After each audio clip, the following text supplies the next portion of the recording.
Bonsoir à tous. Alors, je vais remonter un peu, ce sera mieux. Voilà, donc je suis Xavier Radu, je suis Product Manager pour la solution Wave-Through chez AGC Glass Europe. Et aujourd'hui, effectivement, nous allons adresser cette question brûlante et ce paradoxe qui existe aujourd'hui dans les bâtiments.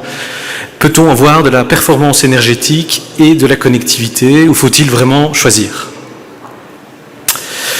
Tout d'abord, un petit mot à propos d'AGC Glass Europe, pour ceux qui ne connaîtraient pas. AGC, c'est un leader mondial dans la fabrication de verres plats pour le bâtiment et pour l'auto. AGC dispose de plus d'une centaine de sites de production en Europe et a un fort ancrage wallon, puisque le headquarter est à Louvain-la-Neuve et le centre de recherche est à Gosselies. Et c'est dans ce centre de recherche que l'on développe les verres du futur, comme le verre Fineo, qui est un verre sous vide. On fait des verres low carbone, à base d'électricité verte. On fait également des verres entièrement recyclés. Et on travaille aussi sur des thématiques du futur, telles que la connectivité dans le bâtiment. Et c'est à ce titre-là que nous avons été confrontés à une réalité un peu inopinée. Je m'explique. Je vais prendre ici le cas rencontré chez un client, chez Martha Flora en l'occurrence, en Hollande. Et en fait, c'est un nouveau bâtiment, c'est une maison de repos dans laquelle il y avait 2 aides-soignantes qui devaient gérer un dimanche la maison de repos. Mais malencontreusement, la veille, une des collègues tombe malade. Sophie, en l'occurrence, se retrouve seule à devoir gérer la maison de repos le dimanche. Et pendant cette garde, malheureusement, elle tombe, elle est immobilisée dans l'escalier, elle ne sait plus bouger, du coup, premier réflexe, elle prend son téléphone, elle essaye de téléphoner à ses collègues, au centre de dispatching, mais absolument pas moyen, puisque le bâtiment étant récent, il n'y a aucune connectivité dans celui-ci. Et donc là, on se rend compte que la connectivité mobile, dans ce cadre-là, est extrêmement importante. Ce n'est pas un confort, c'est une nécessité pour le personnel soignant et pour les maisons de repos. Bon, mais tout va bien pour Sophie, parce que les services d'urgence, enfin, ses collègues du matin sont arrivés et il n'y a pas eu de casse, heureusement. Alors, si on prend un peu de recul, on se rend compte, et ça je crois que vous le savez bien, et on en a parlé aujourd'hui, que dans les hôpitaux, dans les maisons de soins, il y a de plus en plus de systèmes qui sont connectés ou qui comptent sur une bonne connectivité mobile pour coexister et fonctionner de manière harmonieuse. Et on peut identifier 4 grandes catégories. La première catégorie, c'est les médecins. Pour eux, la connectivité, c'est une évidence, ils doivent être joignables en tout temps, et de manière à gérer les opérations, les urgences, mais ça peut être également pour des questions opérationnelles, mais pour des questions administratives. Par exemple, dans certains hôpitaux, pour, après la consultation, payer sa consultation, on le fait via son téléphone, mais dans certains hôpitaux, il est nécessaire d'aller dehors pour pouvoir faire le paiement, et puis après on peut revenir. En 2026, c'est un peu étrange de devoir encore faire comme ça. Pour les patients, la connectivité, elle est essentielle, surtout pour leur confort.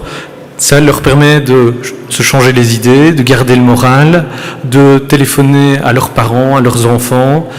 Et c'est réellement essentiel, ça fait partie de la qualité de la prise en charge. Le troisième axe, c'est les bâtiments. Les bâtiments, c'est surtout pour la gestion des bâtiments. Les maisons de repos, les hôpitaux sont des systèmes très complexes dans lesquels coexistent des systèmes pour gérer les accès, pour gérer la ventilation, gérer toute une sorte de thématiques. Et pour coexister et fonctionner de manière harmonieuse, ces systèmes ont besoin de connectivité. Et je peux prendre également un exemple de l'importance, pour illustrer l'importance de cette connectivité, c'est par exemple les ascenseurs. Quand un ascenseur est bloqué entre 2 étages, par exemple, et que vous téléphonez, enfin, vous poussez sur le bouton d'urgence, eh bien, votre signal, votre appel d'urgence va transiter via une carte SIM qui est dans l'ascenseur, et toucher le réseau mobile et accéder au centre de dispatching. Et vous vous rendez compte que si vous n'avez pas de connectivité mobile dans votre bâtiment, vous risquez d'attendre extrêmement longtemps dans votre ascenseur. Et le dernier axe, c'est la sécurité. C'est également un axe montant. Dans les hôpitaux, il y a beaucoup de données sensibles, des données patients, et il y a de plus en plus de tentatives de hacking, et les réseaux mobiles ont cet avantage que chaque utilisateur sur les réseaux mobiles est clairement identifié. Et à ce titre-là, on sait clairement dire qui accède à quoi, et c'est d'ailleurs ce qui explique le succès des applications comme It's.me et FGov. Donc voilà, tout ça pour dire que cette connectivité est extrêmement importante, la trajectoire est claire, il y aura de plus en plus de systèmes qui vont compter sur celle-ci, mais malencontreusement, elle est de moins en moins évidente. En effet, dans notre quête à vouloir réaliser des bâtiments de plus en plus performants énergétiquement, cette connectivité mobile disparaît et nous en sommes partiellement responsables. Pourquoi ? Parce que dans cette volonté de créer des bâtiments très performants énergétiquement, souvent nous utilisons des matériaux tels que le béton renforcé, les panneaux PU, on a des métal stud, on a du béton cellulaire, et tous ces matériaux contiennent souvent du métal, et ce métal va bloquer les ondes, surtout quand ils sont combinés ensemble. Et donc ce qui se passe, c'est qu'on a la situation qui est illustrée ici à droite. Vous avez un signal opérateur à l'extérieur qui est très bon, 2G, 3G, 4G, maintenant on parle de la 6G, mais une fois que vous rentrez dans le bâtiment, il n'y a absolument plus rien, parce que la façade bloque complètement les ondes. Et si vous regardez l'évolution de ce qui se passe sur les réseaux mobiles, eh bien la situation va s'envenimer, parce que les opérateurs mobiles, pour pouvoir desservir de plus en plus d'utilisateurs, ont tendance à utiliser des fréquences de plus en plus élevées. Et ces fréquences de plus en plus élevées sont de plus en plus sensibles aux matériaux de façade. Donc voilà, on est dans cette situation où on crée de plus en plus de cages de Faraday. Et ici, j'ai parlé des cloisons, des murs, mais il y a également un autre élément qui intervient fortement dans l'atténuation de façade, eh bien, c'est le vitrage. Parce que le vitrage, depuis 20 ans, en fait, contient lui aussi des composants métalliques. Dans tous les doubles vitrages, les triples vitrages, il y a d'office du métal qui est invisible, et c'est ça le truc. Mais ce vitrage est utilisé principalement pour réfléchir les infrarouges et garder un bâtiment confortable, un bâtiment qui est à bonne température. Mais cette couche métallique, malgré le fait qu'elle soit complètement invisible et très fine, bloque complètement la propagation des ondes à l'intérieur du bâtiment. Donc voilà, nous avons des cages de Faraday. Alors quelles sont pour l'instant les solutions proposées aux maîtres d'ouvrage ? Eh bien, souvent, ces solutions sont le fait de déployer des systèmes actifs. Donc pour faire simple, ce qu'on va faire, c'est, on a des antennes relais à l'extérieur, eh bien on va remettre des antennes relais dans le bâtiment. Et là, vous l'aurez compris, ces systèmes sont extrêmement complexes, parce que dans chaque pièce du bâtiment, de l'hôpital, de la maison de soins, il va falloir mettre une antenne. Il va falloir câbler cette antenne jusqu'à une baie radio. Cette baie radio va devoir être connectée chez l'opérateur ou sur un amplificateur qui est sur le toit, qui va réinjecter le signal radio dans le bâtiment. C'est extrêmement complexe et c'est surtout extrêmement cher, parce qu'on parle de budget entre 100 000 et plusieurs millions d'euros. En plus de ça, vous devez rajouter le fait qu'il va falloir monitorer cette installation pour vérifier que ça fonctionne tout le temps. Il va falloir le faire évoluer au gré des technologies, puisque les technologies 4G, 5G changent à peu près tous les 3-4 ans. Et enfin, souvent, vous êtes dépendant d'un opérateur. C'est-à-dire que votre système va fonctionner avec un opérateur lambda, mais si vous voulez un autre opérateur, ça va être très compliqué. Et donc, par conséquent, dans la vie du bâtiment, si vous voulez à un moment négocier un autre contrat, vous êtes bloqué. Donc voilà, on se retrouve dans cette situation où on a des systèmes extrêmement complexes. Bon, ça résout le problème de connectivité, mais ça génère tout un tas d'autres problèmes. Et chez AGC, on s'est dit, bon, est-ce qu'on doit continuer comme ça ? Et on s'est dit, ok, l'innovation provient parfois du fait de regarder un problème et de le regarder autrement, sous un autre angle. Et c'est ce que nous avons fait. Et c'est comme ça que nous nous sommes dit, nous allons, plutôt que de créer des boîtes des cages de Faraday pour chaque bâtiment, chaque hôpital, chaque maison de soins, qui sont blindés aux ondes, nous allons créer des bâtiments qui sont simplement transparents aux ondes. Ça a plein d'avantages puisque ce sera une solution passive. La connectivité va naturellement rentrer dans votre bâtiment. Ce sera invisible. Il n'y aura pas de maintenance, pas de consommation. Ça s'inscrit complètement dans les roadmaps de réduction d'énergie. Et en plus de ça, vous aurez tous les opérateurs, toutes les technologies. C'est vraiment fantastique. Alors, comment est-ce qu'on peut faire ça ? Eh bien, il faut savoir, j'en ai parlé avant, c'est que tous les vitrages contiennent des couches métalliques qui bloquent les ondes et empêchent leur propagation. Mais l'avantage, c'est que ces vitrages sont souvent sur des grandes surfaces, en façade. Et ici, nous avons développé un traitement laser unique, breveté, où nous allons venir avec le laser et faire une micro-gravure. C'est vraiment une opération chirurgicale, si vous voulez, dans le double vitrage, de manière à le rendre transparent aux ondes. Et de cette manière-là, toutes les ondes vont pouvoir aisément rentrer dans le bâtiment, sans maintenance, sans câblage. Et la magie des choses, c'est que les performances énergétiques du vitrage initial, donc la durabilité, l'intégrité, le facteur solaire, vont rester identiques. Et ce traitement peut être appliqué à la fois en usine ou sur bâtiment. Ici, vous voyez une illustration avec mon collègue Khalid qui traite le vitrage avec le robot sur site. Et j'insiste, pour l'instant, Wave-Through n'est pas un concept. Nous l'avons appliqué déjà dans plus d'une centaine en fait, de maisons de soins en Hollande, en Belgique. Et c'est réellement un succès. Et d'ailleurs, je suis assez fier de vous dire que la semaine passée, nous avons reçu la demande pour traiter le grand hôpital de Charleroi. Donc, nous sommes très fiers de cette confiance donnée à l'équipe d'AGC. Mais voilà, c'est quelque chose qui est réellement éprouvé et fonctionne.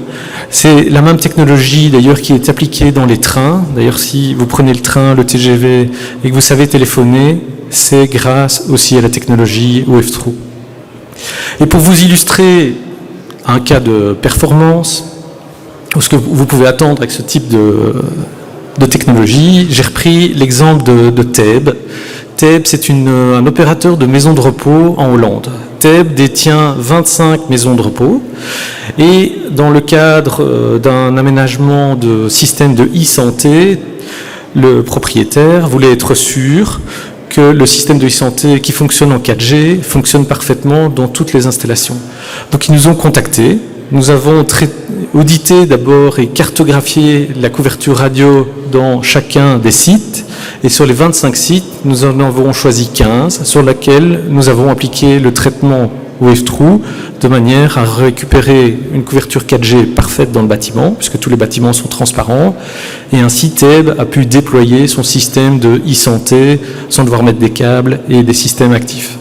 Et ici, ils sont assez satisfaits puisque maintenant, ils sont en train de construire 2 nouveaux bâtiments. Et pour ces 2 nouveaux bâtiments, cette fois-ci, ils ont prescrit cette technologie Wave-Through d'emblée dans le cahier de charge, de manière à avoir from scratch des bâtiments transparents aux ondes.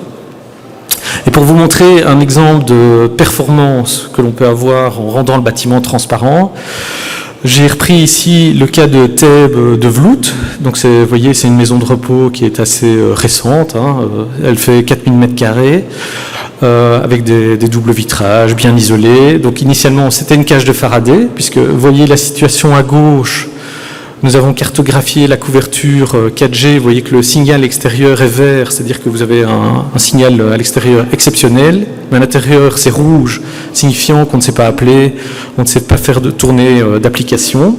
Et ensuite, nous avons appliqué donc, le traitement sur les différentes façades, et de cette manière-là, le bâtiment est devenu transparent, et vous voyez que tout ce signal 4G rentre parfaitement de manière uniforme dans le bâtiment. Et cela va fonctionner à la fois pour les appels, mais également pour tout ce qui est speed test, applications mobiles, caméras connectées, lits connectés et tout ça. Alors, cette technologie a été appliquée dans le cadre des maisons de repos, mais également chez Schirec.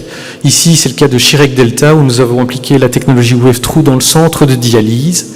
Donc initialement, dans ce centre de dialyse où les gens passent beaucoup de temps pour faire leur traitement, il n'y avait absolument rien comme connectivité, et donc le temps paraissait un peu long pour les patients. Pour les infirmiers et les docteurs, c'était également assez problématique.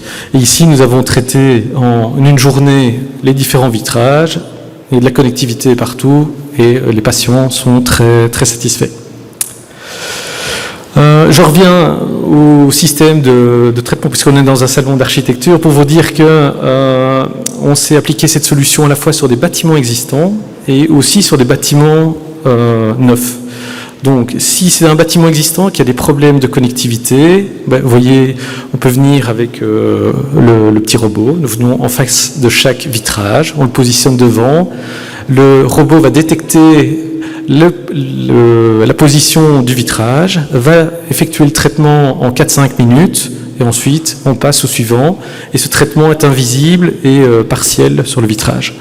Si vous avez un nouveau bâtiment, eh bien là, en usine, on fabrique les doubles vitrages ou les triples vitrages. À l'issue de la fabrication, on applique le traitement et ensuite ces vitrages sont dispatchés sur votre nouveau bâtiment et votre nouveau bâtiment est prêt pour être connecté naturellement. Alors j'en viens à la fin de ma présentation pour venir avec un message important. C'est que plus vous allez penser à la connectivité en amont, plus le budget sera réduit. C'est extrêmement important. Ici, c'est pour vous donner des ordres de grandeur. Donc actuellement, nous intervenons beaucoup sur des bâtiments existants où il y a un problème de connectivité et nous traitons sur place l'entièreté du bâtiment. Mais si nous intervenons sur des bâtiments et si on pense à la connectivité en phase de design, l'économie de budget peut être drastiquement plus importante. Vous voyez, par exemple, si vous avez un système de DAS qui coûte 1 million d'euros, eh bien, avec un système Wave-Through en rétrofit, vous arrivez à réduire le budget par 3. Et si vous pensez connectivité dès le départ, eh bien, vous pouvez réduire votre budget connectivité par un facteur 6 en ayant ce bâtiment entièrement transparent. En plus de ça, vous n'aurez pas de maintenance, pas d'énergie, enfin, c'est entièrement passif. Et quand je parle de discuter de connectivité avec vos clients, avec le maître d'œuvre, c'est-à-dire choisir les bons matériaux, ouvrir, discuter et demander, tiens, comment est-ce que dans le futur vous envisagez les cas d'usage et comment vous allez connecter les personnes, et ensuite choisir les bons matériaux qui vont permettre cette propagation naturelle dans le bâtiment. Voilà, alors si je reviens à la question initiale, faut-il choisir entre performance énergétique ou connectivité? Eh bien non, il y a des solutions qui existent, qui vous permettent d'allier les deux mondes, d'avoir quelque chose de performant, quelque chose de connecté, et c'est la technologie Wave-Through. Voilà. Si vous avez des questions ou vous voulez discuter de certains projets, nous sommes dans la salle avec ma collègue Adeline. Bon, Badresh n'est pas là aujourd'hui, mais je crois qu'il connaît beaucoup de monde ici. Et n'hésitez pas à venir discuter ou demander plus d'explications. Merci beaucoup.